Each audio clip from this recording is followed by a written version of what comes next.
नमस्कार विद्यार्थी मित्रांनो, एक्झाम स्टडीच्या या ऑनलाईन आणि ऑफलाईन प्लॅटफॉर्मवरती तुमचे सगळ्यांचे स्वागत। मी सतीश काळे।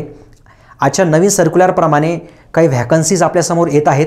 त्यामध्ये जर बघितलं आपण असिस्टंट टाउन प्लॅनर, जे की आपल्या कामाच्या व्हॅकन्सीज असतील बघा ह्या, त्यासाठी त्याला आपण म्हणतो सहाय्यक नगर रचनाकार, गट ब आहे, बट श्रेणी 1 आहे फर्स्ट। 138 व्हॅकन्सीज आहेत बघा याच्या। पुढे जर बघितलं आपण की ज्यासाठी एक्सपिरियन्स हवा आहे, लागतोय, टाउन प्लॅनर नगर रचनाकार गट अ ची पोस्ट आहे। 18 व्हॅकन्सीज आहेत। यासाठी अप्लाय करण्यासाठी 3 वर्षाचा एक्सपिरियन्स कमीत कमी आवश्यक आहे ॲज अ प्लॅनरचा म्हणून। गव्हर्नमेंट सेक्टरमध्ये ॲज अ प्लॅनर असू द्या की प्रायव्हेट सेक्टरमध्ये असू द्या, काही रेप्युटेड कंपनीजमध्ये तुम्हाला इथं फॉर्म भरता येऊ शकेल। नंतर आहे उपसंचालक नगर रचना गट अ ची पोस्ट आहे। व्हॅकन्सीज 3 आहेत। याविषयी नाही बोललेलंच बरं आहे आपल्यासाठी, तरी सध्या बोलूया आपण याच्यासाठी की पुढचा सिलेबस, काही प्रिवियस इयरचे क्वेश्चन्स आणि इतर काही माहिती। हा शॉर्ट व्हिडिओ असणार आहे। यासाठी एलिजिबिलिटी काय असणार बरं, तर डिग्री पासआउट तुम्हाला असणं अपेक्षित आहे बघा। डिग्री पासआउट असणं अपेक्षित आहे। जर तुम्ही लास्ट इयरला असाल तर मग तोपर्यंत तुमच्या सगळ्या गोष्टी क्लिअर असणं अपेक्षित आहे, म्हणजे एक्झाम फॉर्मच्या अगोदर। सिलेबस जर बघितला आपण असिस्टंट टाउन प्लॅनरचा, त्याची एक सेपरेट PDF घेतलेलीच आहे मी, बट कुठल्या डिग्रीज एलिजिबल आहेत यासाठी बघूया आपण। याच्यामध्ये सिव्हिल इंजिनिअरिंगमध्ये तुमची डिग्री असणं अपेक्षित आहे किंवा सिव्हिल अँड रुरल असेल डिग्री असणे अपेक्षित आहे। अर्बन अँड रुरलमध्ये किंवा आर्किटेक्चरसुद्धा इथं अप्लाय करू शकतात। कन्स्ट्रक्शन टेक्नॉलॉजी असू द्या किंवा हे अर्बन प्लॅनिंग असू द्या, रिकग्नाइज्ड युनिव्हर्सिटीपासून तुमच्याकडे डिग्री असणं अपेक्षित आहे। नाही तर मग त्याच्या इक्विव्हॅलंट क्वालिफिकेशन पाहिजे, मग तुम्हाला तो पूर्ण GR किंवा ती पूर्ण माहिती रीड करावी लागणार आहे। बरं, काय असतो बरं पॅटर्न आहे याच्या एक्झामचा? पॅटर्न काय असतो बरं? काय प्री आणि मेस असा काही प्रकार नाही, एकच एक्झाम आहे मेस आणि followed by the interview. Okay, interview असणार आहे हा 50 मार्क्ससाठीचा, 50 मार्क्ससाठीचा इंटरव्ह्यू असणार आहे। याच्यामध्ये मागच्या GR प्रमाणे minimum marks for qualifying the interview are the 21 marks असणं अपेक्षित होतं बघा इंटरव्ह्यूसाठी। बोलूया आपण इंटरव्ह्यूसाठी। पॅटर्न जर बघितला तर हा ऑब्जेक्टिव्ह टाईपचे क्वेश्चन्स असतात। याच्यामध्ये प्रत्येकी क्वेश्चन हा 2 मार्क्सला असतो। असे मिळून ही 100 क्वेश्चन्स टेक्निकल प्लस नॉन टेक्निकलचे। याच्यामध्ये जर ड्युरेशन बघितलं तर आपण 1 तासाचा हा ड्युरेशन, म्हणजे इथं 200 अधिक हे 50, हे 250 मार्क्स। आणि फायनल सिलेक्शन हे आउट ऑफ द 250 मार्क्सच असणार आहे। 250 मार्क्सपैकीच तुमचं फायनल सिलेक्शन असणार आहे। इंटरव्ह्यूला जनरली काय विचारलं जातं, आधी आपण थोडासा सिलेबस बघूया, त्यावरनं मला तुम्हाला सांगण्यास सोपं जाईल। तर टेक्निकल आणि नॉन टेक्निकलमध्ये जर बघितलं आपण इथं 25 क्वेश्चन्स।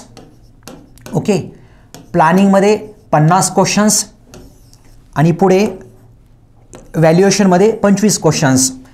100 मार्काचा आपला सेक्शन ए, 50 मार्क्सचा आपला हा नॉन टेक्निकलचा पोर्शन आणि हा 50 मार्क्सचा आपला हा व्हॅल्युएशन म्हणजे टेक्निकलचाच पोर्शन।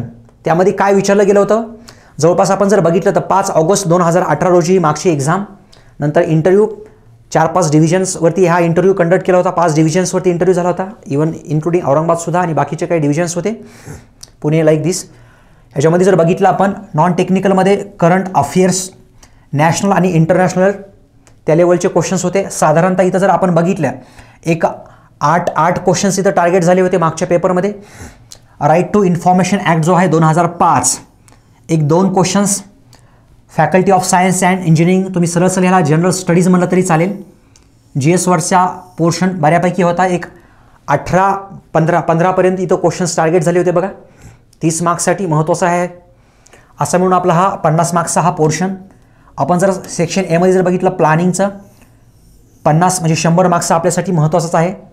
याच्यामध्ये काय आहे बरं एक्झॅक्टली, म्हणजे आपल्या नॉर्मल बी किंवा बीटेकला असलेला हा सिलेबस नाही आहे, थोडासा वेगळा आहे। सिलेबसची अवेलेबिलिटी किंवा याच्या बुकची अवेलेबिलिटी तशी आपल्या टेलिग्रामला मी बऱ्याचशा PDFs पोस्ट करेल, ज्या की व्हॅलिड PDFs असतील। प्रिवियस जे काही स्टुडंट्स कॉन्टॅक्ट्समध्ये आहेत, फ्रेंड्स सर्कलमध्ये जे काही फ्रेंड्स कॉन्टॅक्ट्समध्ये आहेत, त्यांच्याकडनं डेटा मागून मी आपल्या टेलिग्रामला मी अपडेट करेलच।